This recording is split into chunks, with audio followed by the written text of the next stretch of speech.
Welcome to the Razors Inc. podcast with your host, Jonathan Farini. 3 films from 3 different decades, different plots, but all with a common theme: men for sale. Pour yourself a drink, pull up a chair, and hear Jonathan's take on movies, television, and today, 3 twists on the world's oldest profession. Here's your host, Jonathan Farini. There are many films about female prostitutes. The exchange is straightforward. The client pays money in exchange for sex. The amount of time spent, as well as the services rendered, determine the price. Inside legit film, the subject of men selling themselves to women isn't so straightforward. All of you fellows have probably learned by now women don't have to pay for sex. But when women want the company of a special man, what are they looking for? What consideration is rendered by women to choose these male escorts? Where can we explore the men for sale theme inside film, Jonathan? Let's examine. Imagine you're a struggling Hollywood screenwriter behind in your rent and attempting to outrun the repo guys chasing you to get your car, whose payments are in arrears. You pick up a flat tire, pull inside a stately mansion which is in need of a makeover. You hide your car inside a garage. A voice calls out to you from a window above and you meet the owner of the mansion. You there! Why are you so late? Why have you kept me waiting so long? When she discovers you're a writer, you're offered room and board in exchange for writing a script for her comeback movie after decades of being relegated as a washed-up silent film actress. I warn you, don't give me a fancy price just because I'm rich. Lady, you got the wrong man. I had some trouble with my car, a flat tire. I pulled into your garage until I could get a spare. I thought this was an empty house. It is not. Get out. I'm sorry. I'm sorry you lost your friend. And I don't think red is the right color. Wait a minute, haven't I seen you before? I know your face. Get out, or shall I call my servant? You're Norma Desmond. Used to be in silent pictures, used to be big. I am big. It's the pictures that got small. You work from the mansion, attended to by her butler, who you later discover was her first husband and a film director who discovered the actress, making her a star.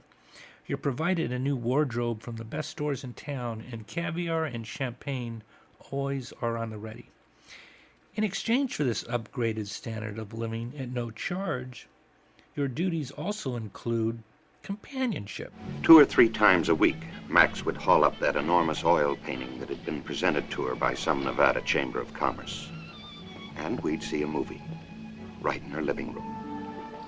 So much nicer than going out, she'd say. The plain fact was she was afraid of that world outside. Afraid it would remind her that time had passed. They were silent movies, and Max would run the projection machine, which was just as well. It kept him from giving us an accompaniment on that wheezing organ. She'd sit very close to me, and she'd smell of tube roses, which is not my favorite perfume, not by a long shot. Sometimes, as we watched, she'd clutch my arm or my hand, forgetting she was my employer, just becoming a fan, excited about that actress up there on the screen.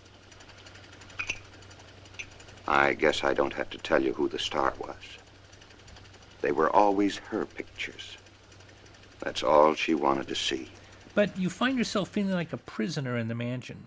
You miss your peers toiling away inside movie studios. To complicate matters, you cultivate a romance with a scriptreader for a studio. Your employer, so to speak, has developed a romantic attachment with you, and it's become too heavy. And because you have ethics, you bring the girlfriend to the mansion to see why you've been living above your means. You reject the sweetheart, sending her broken-hearted into the night, pack a bag, and walk into an uncertain future, which includes being shot in the back and murdered by your client. You do, however, take a final swim within the pool, face down. Not for you. Here's another scenario. You're a young, hard-bodied stud, likely working as a busboy, beach boy, or bartender, who wants his big break at stardom in Hollywood. You befriend an aged actress who is running away from Hollywood in disgrace after a terrible opening night of her comeback film. You become her personal attendant, which includes driving her Cadillac as far away from Hollywood as possible and providing companionship of all forms during the journey. I had my picture on the cover of Life magazine. Oh, whoa! And at the same time, I was employing my other talent, lovemaking. That may be the only talent you were ever truly meant for. You convince her to sign your personal service contract and secretly record her speaking about her booze, pills, and hashish indulgences to assure she will make the necessary Hollywood contacts for you. You mistakenly believe your contract is ironclad. What's the deal? You will contact famous Hollywood columnists eager to speak with the star. And of course, she'll mention her finding a young man with big star potential. You. I can get out of that contract anytime I want to. Do you have any talent? For what? Acting, baby. Acting. A contract for acting implies that you are an actor, are you? Look, I've been an extra in movies long enough to know that I can be as big a star as some of them she-men that have made it. Princess? Princess? All I need is just one big break. Oh, Carl, it takes more than one Chance. break, Carl. Chance, Wayne, you're stoned. Baby, there is no easy way to the top. Now, forget about magic formulas and trick contracts. Forget about this false dream. Okay, come on, say it, Princess. What is it you Oh, want? come here. Let's comfort each other a little. You also want to show off to the folks back home in the small Florida town on the Gulf what a big shot you've become as the personal assistant to the actress whose name is barely recognizable. You had previously been run out of this small town for knocking up the daughter of the big shot politician, whose wrath you incur. You resort to blackmail by threatening to release the tapes, which convinces your client to take the call from the famous columnist who convinces her to return to Hollywood. It's Walter Winchell in Hollywood. Oh, no. They want me? They really want me? Well, for what part? Who wants me? Come on, talk to him about me. Oh, Walter. Me. Oh. The actress resents your hustle and offers you a job as a chauffeur and toy boy, but cautions you'll only be around as long as you're lean, handsome, and young. You decline, and she kicks you to the curb, departing for Hollywood.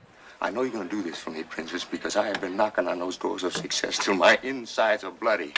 Because that's the way I've been knocking on those doors, see? With my bare inside. You will open only one door. The door to my car as my chauffeur. You will wake me in the morning as my butler or my lover, depending on what I want. In a few years, you will be through with your good looks, and I will be through with you. And that is the truth. Can you face the truth? Are you ready to be my chauffeur, my next Franz Albertsart? Don't you know I would die first? I would. I would rather die first. The final payment for all your work is having the goons working for the big shot politician whose daughter you knocked up, busting your face apart, marring your good looks, which has been your meal ticket, as one of the attackers remarks. Does it appeal to you? Try this gig. You're young enough but old enough to have the necessary savoir-faire to become a paid escort to wealthy older women who order your services through a beautiful lady pimp who taught you the finer points of catering to women's sensibilities. What's the deal? You act as a tour guide, chauffeur, dinner companion, when desired, provide sexual services. You own a beautiful wardrobe, convertible German sports car, but you're so good at your trade, you've become independent, demanding a larger percentage of the fee, and this is pissing off your lady pimp and a shady male pimp for whom you've performed tricks within the dark. You made quite a hit in Palm Springs. They want you back. I'm serious. I want you to come back this week. I wouldn't take much, you know, they're regulars for me. You lied to me, Leon. It was a rough trick. I forgot you got scruples now, huh? Well, yeah. I don't like playing the same numbers too often. They get possessive. What? I can't be possessed. She's supposed to be different. Absolutely. That include Miss Ann? And who? Well, I don't know why you fool around with that dumb bitch. I'll tell you why, Leon. She's got a job coming up for me in a week. It's $8 grand. Can you get me that? Just trying to warn you, that's all. I mean, that bitch will sell you out. But you really care about me, don't you? Don't you, Leon? You care. You know, you're walking awful thin line, Julie. I wouldn't want to be in your shoes. I mean, you're getting awful cocky. Kinky realms of your profession. Sound pretty good so far, fellas?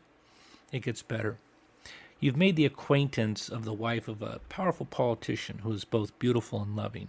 You're falling for her and she for you. It looks like the perfect retirement package and golden parachute. The shady male pimp has a threesome go bad with one of his boys, and he decides to set you up for the murder with no alibi. Not so good after all, huh? Let's discuss the 3 scenarios I summarized for you. The first was the premise of the 1950 Paramount film Sunset Boulevard, starring William Holden, Gloria Swanson, and Erich von Stroheim, including cameos by Cecil B. DeMille, Hedda Hopper, and Buster Keaton playing themselves.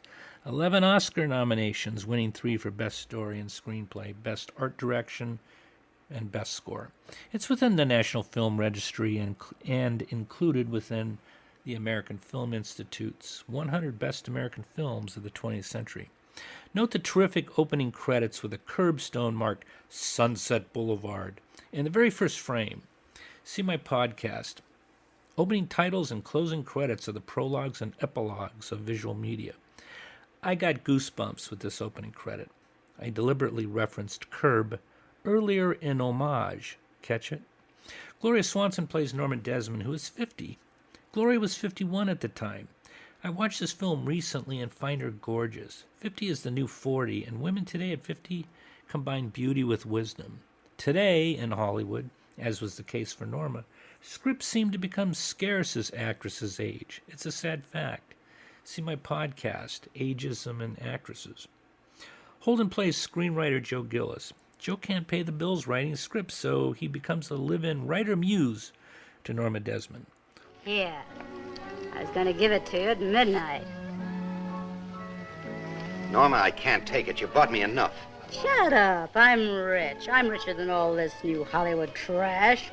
I've got $1 million. Keep it. Own 3 blocks downtown. I've got oil and Bakersfield. Pumping, pumping, pumping. What's it for but to buy us anything we want? Cut out that us business.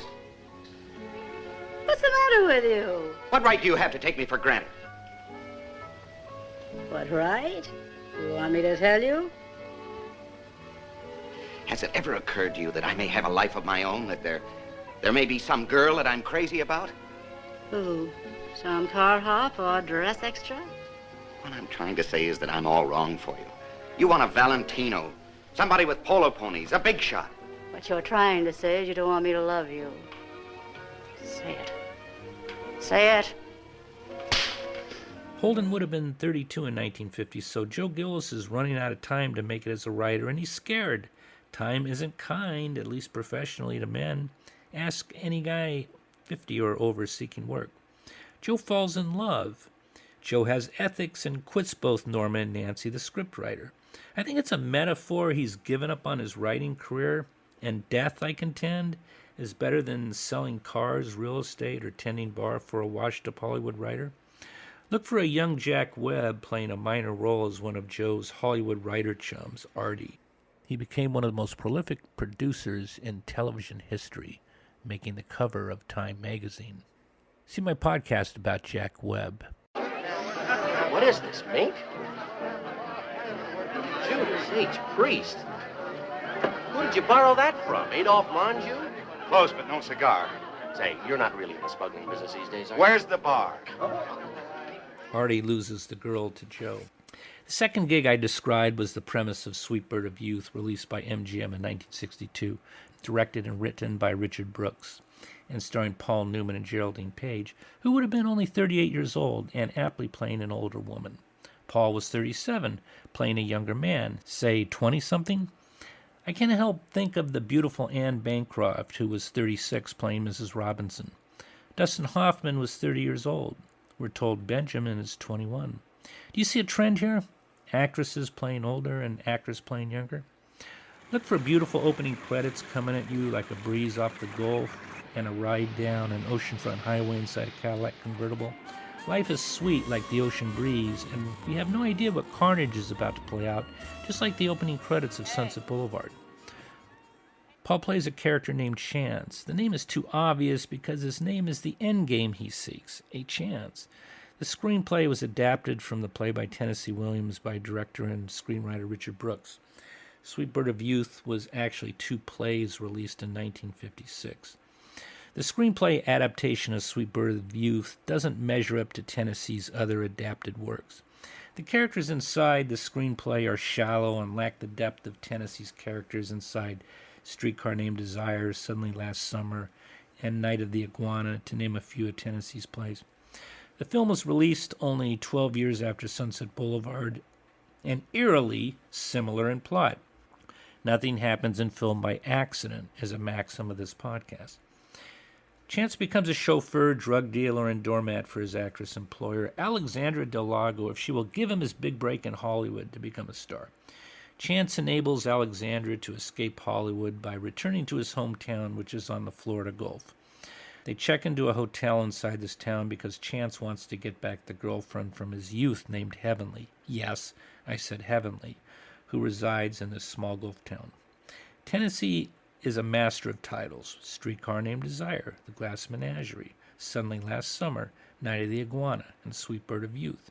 So why name the characters Chance and Heavenly, Tennessee? Is the playwright being purposely obvious, or is he alluding to possibly a heavenly chance, or a chance found only in heaven? I'll ask him during my fantasy 5-minute discussion and get back to you. Chance can't break into Hollywood and get his heavenly back. He's faced with a choice, like Holden's Joe, and walks out on Alexandra Del Lago. A shot at Hollywood, and into the cane in the face, destroying his beauty, his meal ticket. Heavenly! Don't you ever speak the name of my sister again. Heavenly! Heavenly!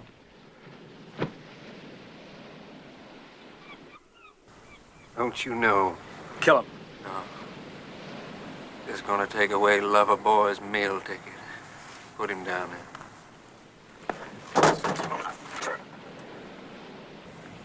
Chance?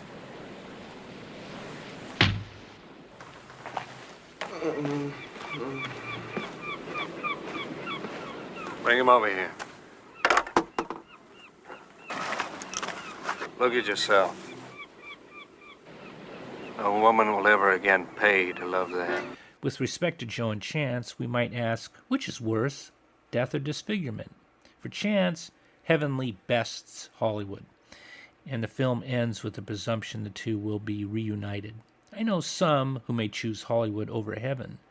Just saying. Sweet Bird of Youth won an Oscar for Best Supporting Actor for Ed Begley playing the big shot politician.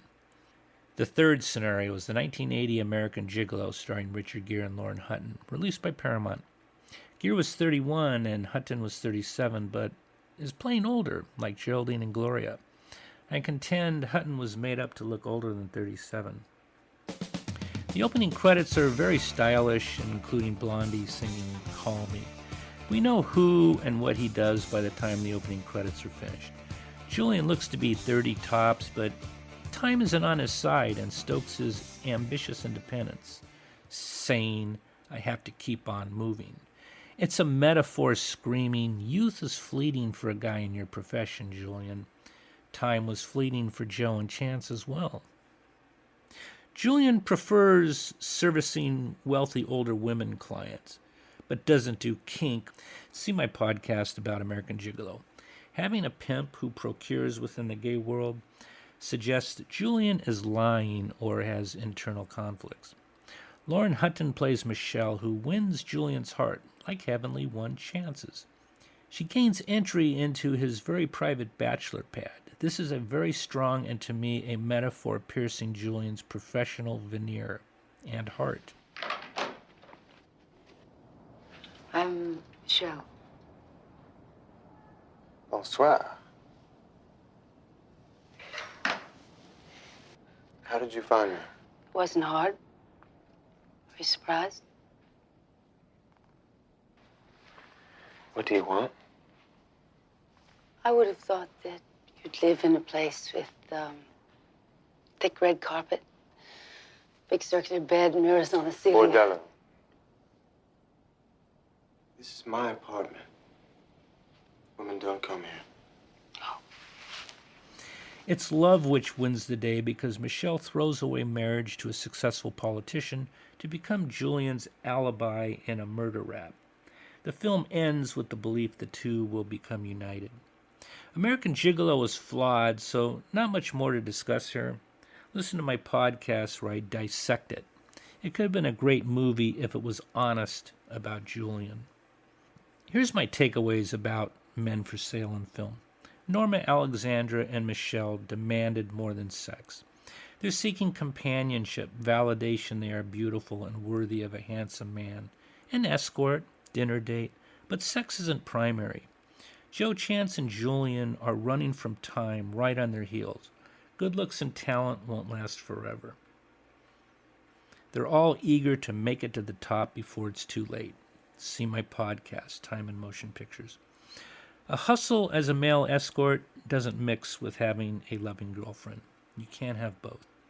Retirement for these men is harsh, which includes losing your good looks, replacement by a newer model, so to speak, murder, disfigurement, or prison.